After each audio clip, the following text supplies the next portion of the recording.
We were told 3 partial meltdowns, don't worry about it. Now we know it was 100% core melt in all 3 reactors.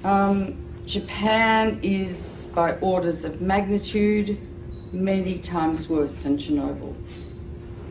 Never in my life did I think that 6 nuclear reactors would be at risk.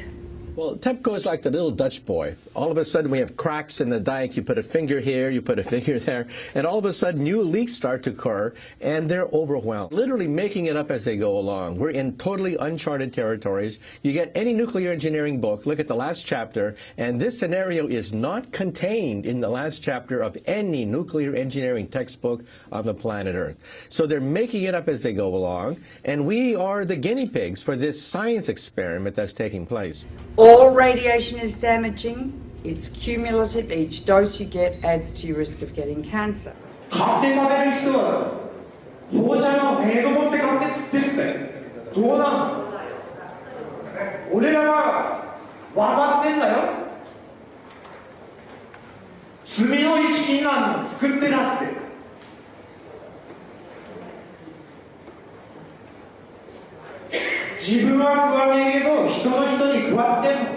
Within days of the Fukushima Daiichi catastrophe beginning, we were getting fallout coming down in rain in the United States, not in insignificant quantities.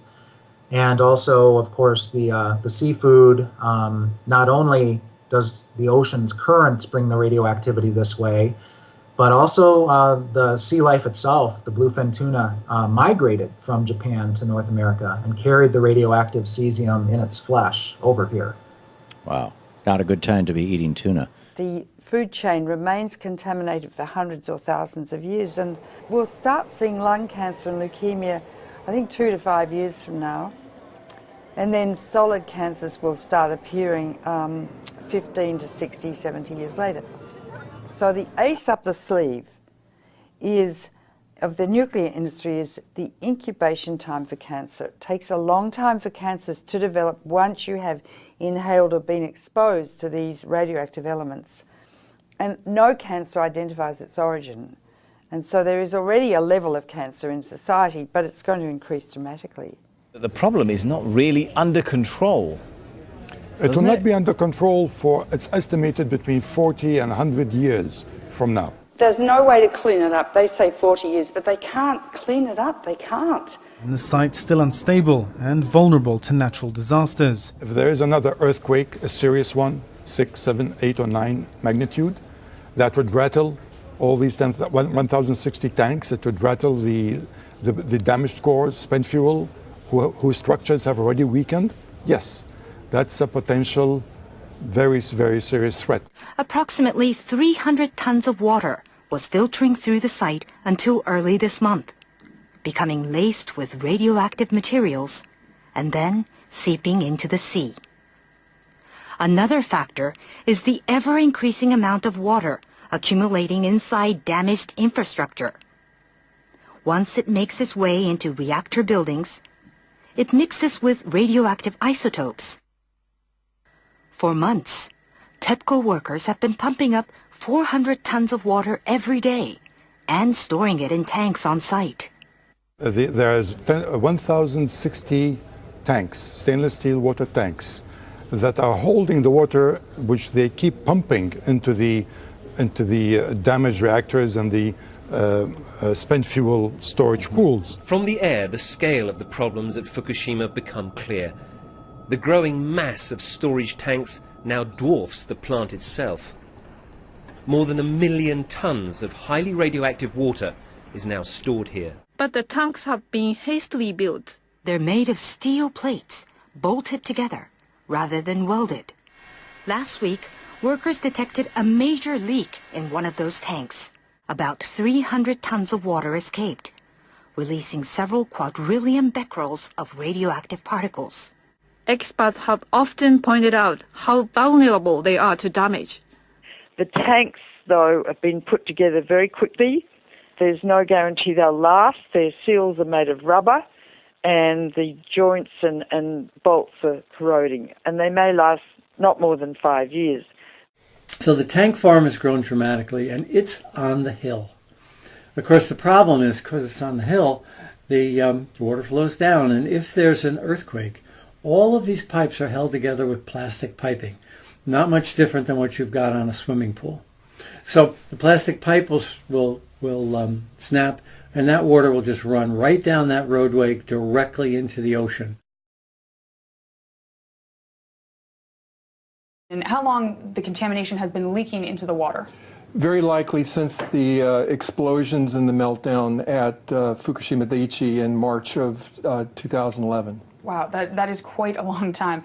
Now, how much and what sort of radiation is leaking into the Pacific? I know there's all different types, so if you can explain that in a little detail. Well, clearly what we've seen now is the movement of radioactive hydrogen, tritium, which is a mobile radioactive isotope, but clearly radioactive cesium, 134, 137, strontium-90.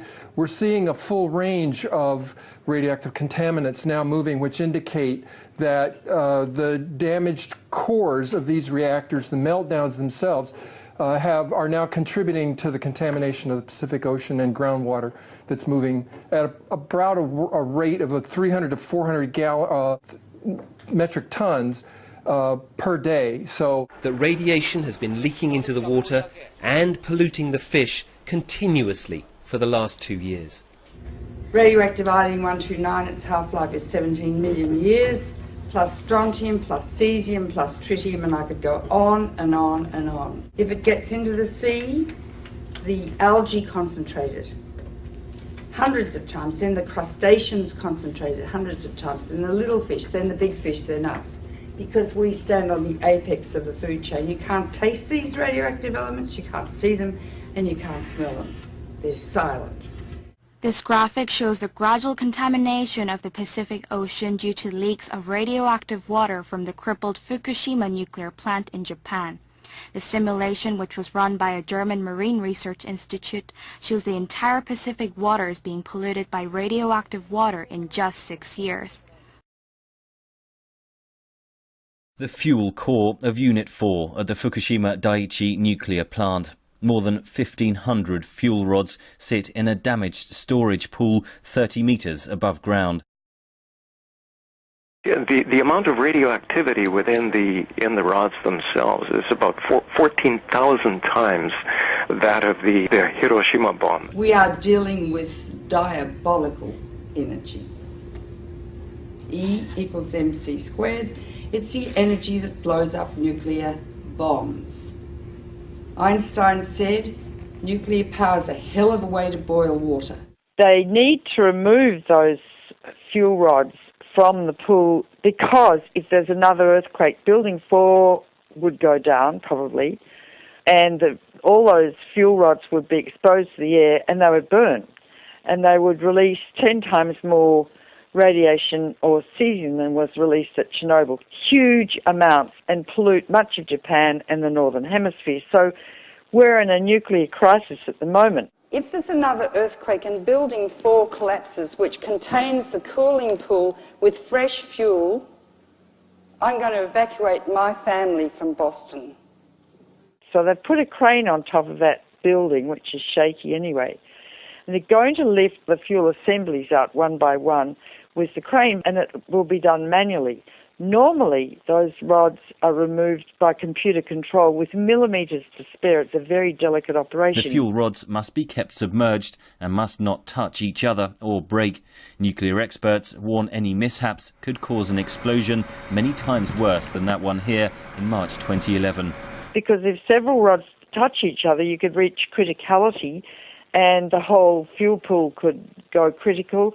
Or if the rods break as they're being lifted out, large amounts of radiation would escape from the rods and the area would have to be evacuated, meaning that if the area is evacuated, the continuous operation of cooling 5 spent fuel pools and 3 melted cores would stop. Need I go on?